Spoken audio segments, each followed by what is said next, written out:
Olá pessoal, tudo bem? Valber Siqueira na área, queira não queira mais um vídeo aqui para vocês, né? Esse é o último, a quarta parte, e então vou dar as últimas dicas aqui sobre essa importante lei que nós estamos aprendendo em sala de aula e que é tão importante aí para concursos públicos, tá certo? Bom, separei também o seguinte aqui. Gente, qual o foro? O foro para você ingressar com a ação de improbidade, ou o Ministério Público ou a pessoa jurídica lesada. O foro é onde ocorreu o dano ou o foro da pessoa jurídica prejudicada. Se essa pessoa jurídica prejudicada, certo?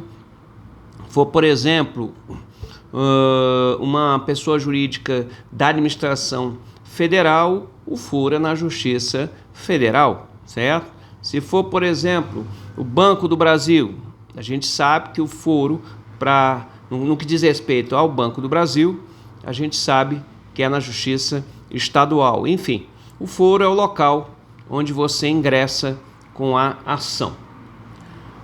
Esse ponto também é interessante aqui, ó. Isso está na lei, tá? A propositura da ação prevenirá a competência do juízo. O que é isso? Prevenirá vem da seguinte expressão, isso é lá do Código de Processo Civil. Fixação da competência de um juiz em face de outro, quando ambos forem competentes. Então, por exemplo, se você tiver mais de foros que podem, justiças estaduais que podem analisar esta ação de improbidade. Então, o primeiro local que ingressou com a ação, onde você ingressou com a ação, ali vai prevenirá o juízo, tá? É ali que vai correr o processo e todos os processos que estão conectados com esse primeiro processo serão direcionados para esse primeiro juízo. Quer dizer, esse primeiro juiz que tomou conhecimento da causa é ele que vai julgar todas as outras que estão conexas, que estão ligadas a esse ponto, tá? Outro ponto também interessante, é claro que é bom que se diga, lá no artigo 17, é um artigo, gente, dessa lei, que fala sobre o processo judicial em si. Ele não cai, esse artigo não cai em todos os concursos, cai para aqueles concursos de tribunais, de procuradores, de promotores, de juízes, né, que são mais complexos, tá? Então, na minha concepção, é mais difícil cair o que está na questão lá do artigo 17. Porém, o que eu destaquei aqui? Existe um prazo para que a pessoa que está sendo acusada de improbidade responder o processo, que a gente chama de contestar. O prazo é 30 dias, tá? 30 dias. Esse é o prazo que se tem para contestar a ação. Ok?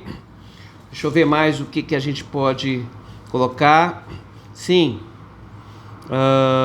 não se aplica a ação de improbidade, então não pode ser aplicada. Não se aplica a ação de improbidade administrativa. A presunção de veracidade dos fatos alegados pelo autor em caso de revelia. Então, a administração vai, processa a pessoa, ela não responde, não contesta, né? Não vai responder à ação, porque não quer. Isso quer dizer que o processo vai correr em revelia. Então, o fato da pessoa não ter respondido à ação não quer dizer, tá, que ela seja culpada. Tá? Então, essa presunção de veracidade dos fatos alegados continua sendo do Estado, da pessoa que está processando. A imposição do ônus da prova ao réu, não é o réu, nesse caso, que tem que provar, é o Estado que tem que provar que ele praticou a improbidade. E 3, o ajuizamento de mais de uma ação de improbidade pelo mesmo fato. Não pode ter mais de uma ação de improbidade pelo mesmo fato. É aquele non bis in idem, né? E o reexame obrigatório da sentença de improcedência ou extinção sem resolução de mérito. Não existe a obrigação de recorrer desta sentença, ok? Então, mais alguns pontos que eu coloco aqui para você. Só encerrando aqui, lembrar que o Supremo Tribunal Federal, ele colocou, né, que determinados dispositivos dessa lei estão ou são inconstitucionais. Foi o ministro Alexandre de Moraes. Então, o Alexandre de Moraes, ele suspendeu de forma monocrática, suspendeu alguns dispositivos desta lei. Dispositivos, artigo 1º, parágrafo 8º, que fala da divergência interpretativa da lei baseada em jurisprudência não pacificada. Então, esse item está suspenso. Sanção que atinge o mesmo vínculo que o agente público ou político detinha no poder público na época do cometimento da infração também está suspenso, que é o artigo 12, parágrafo 1º. O mesmo artigo 12, parágrafo 10, contagem de prazo para suspensão dos direitos políticos, também esse ponto é inconstitucional para o ministro e não pode ser aplicado. 17b, que fala do acordo de não persecução civil, que é a história da pessoa que praticou a improbidade entrar com acordo para que esse processo civil não aconteça. O parágrafo 3º, que fala da oitiva do Tribunal de Contas, não precisa para se fazer esse acordo. E o artigo 21, parágrafo 4º, absolvição criminal impede o trâmite da ação de improbidade, isso também está suspenso. Então, são dispositivos que são ou que foram considerados inconstitucionais pelo Supremo Tribunal Federal através de uma decisão monocrática do ministro Alexandre de Moraes. Esses pontos, na minha modesta opinião, não serão cobrados em prova justamente por conta da inconstitucionalidade, a não ser que seja uma organizadora aí que queira questionar para você se você sabe ou não que isso é inconstitucional, mas para o concurso de vocês agora não acredito que necessite. Fechando aqui, lembrar que a representação por improbidade, ela tem que ser, não pode ser anônima, você tem que ir lá, você tem que entregá-la por escrito ou verbalmente a pessoa tomando termo, vocês escrevendo aquilo que você está dizendo, você deve trazer as provas. E por que, professor? Porque que não admite uma situação aí de denúncia anônima? Seria interessante, né? Mas por que não se admite?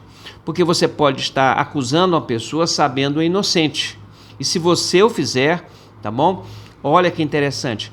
Existe um dispositivo da lei que vai aplicar uma punição para você, tá? Porque isso é um crime, certo?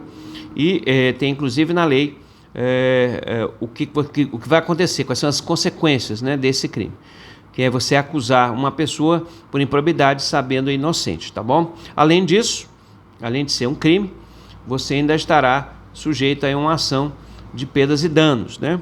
Danos morais, materiais, enfim, e a imagem dessa pessoa que você acusou.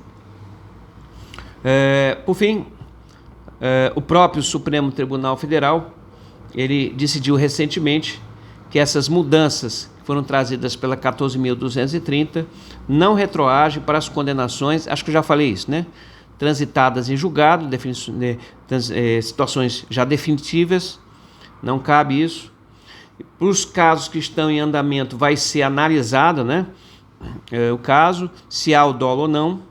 Se não tiver o dolo e se for só a culpa, com certeza esses processos não vão continuar. E, claro, a grande novidade aí também na questão dos novos prazos prescricionais, esses não se aplicam, não serão aplicados aos casos em andamento, mesmo que essa situação seja mais benéfica, tá bom?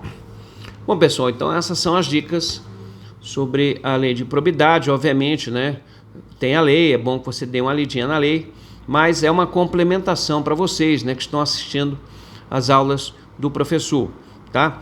Claro, gente, tudo que você vai fazer no início tem dificuldade. Estudar para concurso não é algo fácil, né? Tem seu grau de dificuldade, mas o que você precisa ter é o foco, é a força de vontade, organização, saber que a aprovação num concurso vai mudar a sua vida para melhor. E claro, tudo que você está aprendendo agora, presume-se que vai fazer, né, vai ser importante, vai ser necessário para o futuro desenvolvimento de sua função, tá bom? No demais, eu quero agradecer a vocês, lembrar que o professor tem uma apostila esquematizada. Essa apostila esquematizada tem 15 assuntos diferentes. Não tem improbidade, é verdade, porque senão ficaria muito grande. Nem improbidade, nem licitação, não tem, nem estatuto. mas tem vários assuntos interessantes e importantes para o seu concurso. São os esquemas que o professor trabalha em sala de aula, tá bom? Um abraço, pessoal. Se você quiser ter acesso à apostila, mande para mim um WhatsApp 85 98738 0444. E aí a gente resolve aqui, encomenda para você e a gente se encontra e eu entrego a apostila. Valeu, pessoal, um abraço e até o próximo encontro. Valeu!